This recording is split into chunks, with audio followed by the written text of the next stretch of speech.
시청자 여러분, 편안한 주말 보내셨습니까? 새롭게 시작하는 한 주에 보내드리는 뉴스데일리 베스트 시작합니다. 검찰이 지난 1일 신앙림 전 전국언론노조 위원장 집과 사무실을 압수수색했습니다.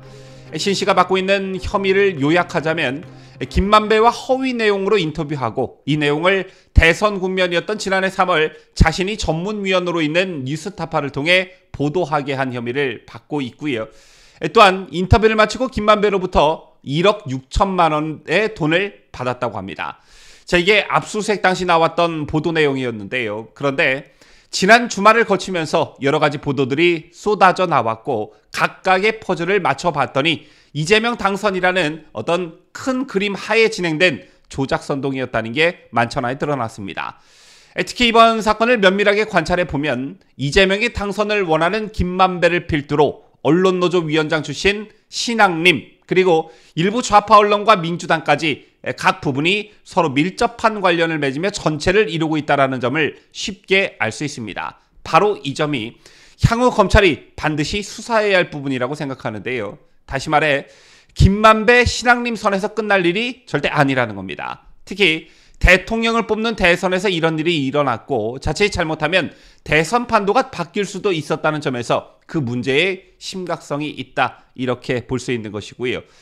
때문에 이번 사건이 꼭 2002년 김대엽 병풍 사건과 흡사하다는 말이 나오고 있는 것입니다. 아시다시피 2002년 대선 당시 김대엽이 퍼뜨린 병역비리 의혹으로 가짜뉴스 공격을 받은 이회창 당시 후보는 치명타를 받고 낙선했었죠.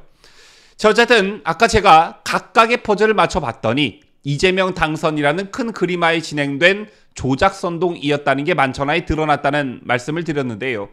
지금부터 각각의 퍼즐 조각이 어떤 것이었는지 면밀히 살펴보도록 하겠습니다. 우선 기억하고 계시는 분들 많이 계실 텐데요. 2020년 3월 24일 정영학 녹취록을 보면 천화동인 5호 소유주인 정영학 회계사가 김만배에게 이재명의 지지율 추이를 묻자 김만배 이렇게 대답합니다. 이재명은 대통령이 되지, 이렇게 말이지요. 당시 다수의 언론은 소위 정영학 회계사 녹취록 전체를 입수했다는 뉘앙스를 비췄지만 이런 녹취 파일 속에 김만배의 워딩은 극히 일부 기사 속에서만 찾아볼 수가 있었습니다.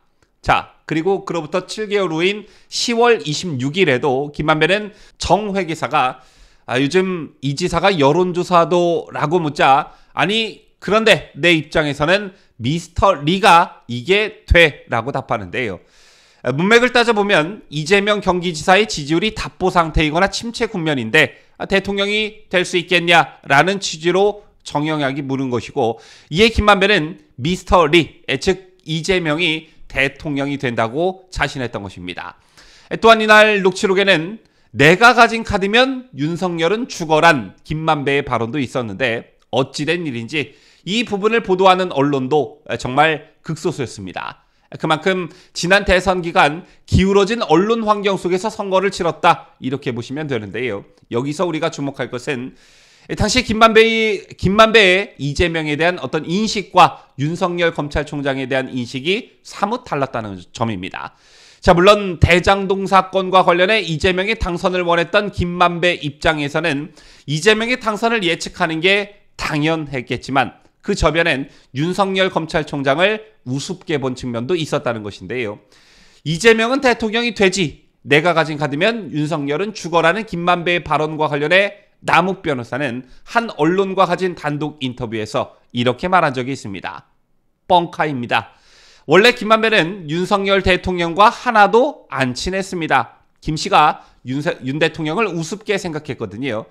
자기랑 친한 사람들이 훨씬 높았으니까요. 녹취록에서 김 씨가 친하다고 말한 분들이 박영수 전 특검, 최재경 전 민정수석, 김수남 전 검찰총장, 권순일 전 대법관이지 않습니까? 이렇게 말이지요. 제가 왜 이 정영학 녹취록 속에 김만배의 발언을 여러분들께 재조명해 드렸냐면 이러한 김만배의 인식이 훗날 대선 과정에서 이른바 신앙림 허위 인터뷰의 배경이 되고 있기 때문입니다. 앞에서 소개해드린 이재명이 대통령 되지, 윤석열은 내가 가진 카드면 죽어라는 김만배의 육성 녹음은 2020년 3월과 2020년 10월에 각각 녹음됐다고 말씀을 드렸는데요. 자, 그로부터 약 1년 뒤인 2021년 9월 15일 김만배는 신앙림 전국 언론노조 위원장과 만나 윤석열이 2011년 부산저축은행 사건을 수사할 때 대장동 대출 브로커 조우영을 만나 사건을 무마해했다는 허위 인터뷰를 합니다. 이게 윤석열은 내가 가진 카드면 죽어라는 김만배의 1년 전 발언과 오버랩될 수밖에 없는데요. 자, 이 인터뷰가 대선용이었다는 것을 시기를 보면 바로 알 수가 있습니다.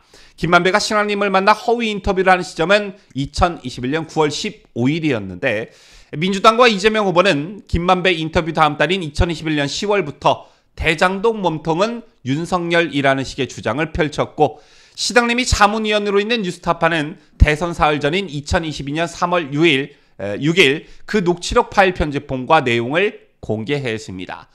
효과를 극대화하기 위해서였던 것으로 보여지는데요. 이처럼 이른바 윤석열 커피 보도는 대선 직전까지 계속됐습니다. 여기에 뉴스타파 말고도 JTBC와 MBC가 주도적 역할을 하는데요. JTBC는 2022년 2월 21일 윤석열 대통령이 검사 시절 커피 타줬다고 조우영 씨가 말했다는 남욱 변호사의 검찰 진술을 보도합니다. 자, 이후 이재명 당시 대선 후보는 사흘 후 TV 토론회에 나와 윤석열 후보에게 조우영에게 왜 커피를 타줬냐라고 따져 묻습니다.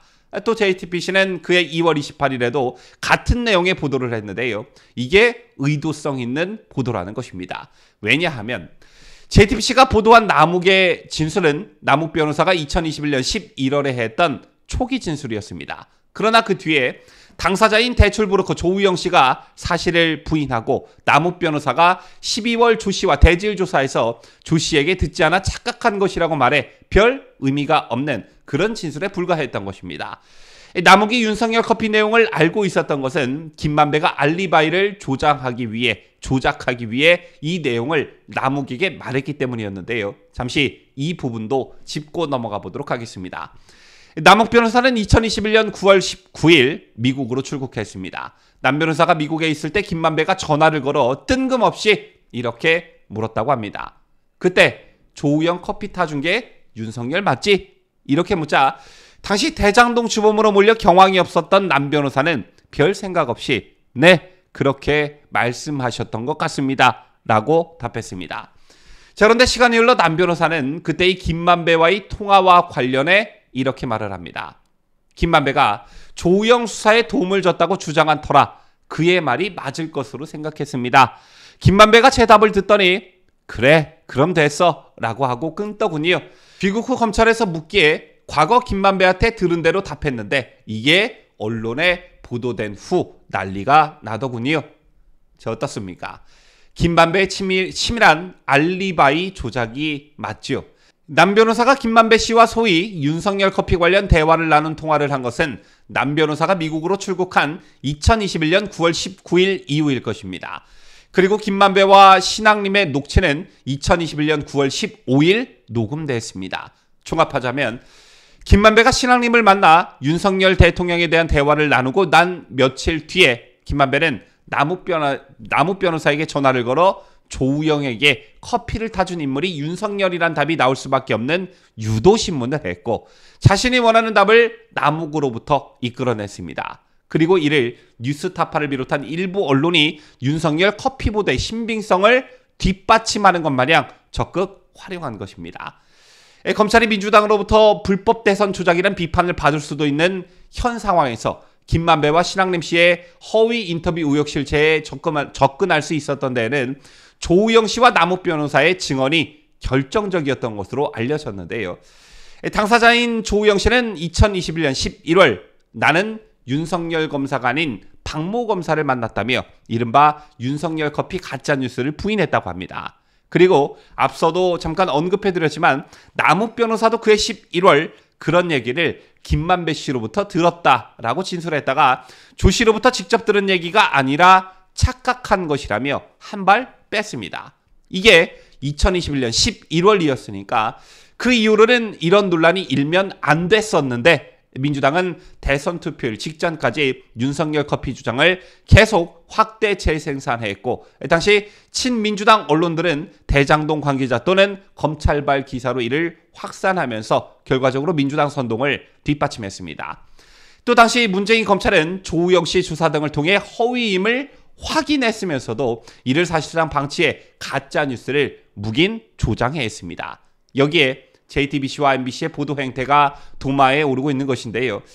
JTBC의 보도 행태는 앞서 말씀을 드렸고, MBC는 대선 투표일 이틀 전 뉴스데스크에서만 관련 기사 4꼭지를 보도했습니다. 대선 직전 뭘 믿고 4꼭지나 하래의 김만배의 말을 그대로 틀어준 것인지 그 의도가 뻔히 보이는 부분이지요. 자, 바로 이 점이 2002년 대선 때 김대엽 병풍 사건과 똑같다는 겁니다. 2002년 대선 당시 방송사들도 김대엽의 허위 주장을 집중 보도했는데요. KBS는 9시 뉴스 대선 보도의 71%가 김대엽 관련 내용이었고, MBC도 별반 다르지 않았습니다. 자, 지금까지 이재명을 대통령으로 만들기 위한 큰 그림의 퍼즐 조각들을 하나하나 살펴봤습니다. 대통령 대장동을 위해 이재명의 당선을 간절히 원했던 김만배, 그리고 수십 년간 특정 성향의 언론노조 활동을 한 신앙님, 그리고 가짜뉴스를 적극 활용했던 민주당과 이를 적극 지원한 언론과, 이게 가짜뉴스인 줄 알면서 묵인한 문재인 정권의 검찰, 이 정도면 어떤 세력의 전이대라고 표현할 수밖에 없는 것입니다. 따라서 이번 건과 관련한 검찰의 수사가 김만배 신앙님에서 끝나는 게 아니라 전방위로 확대돼야 한다, 이런 말씀을 제가 드리고 있는 것입니다. 지금까지 저는 자유대한민국을 소화하는 뉴스데일리 베스트 민앵커였습니다.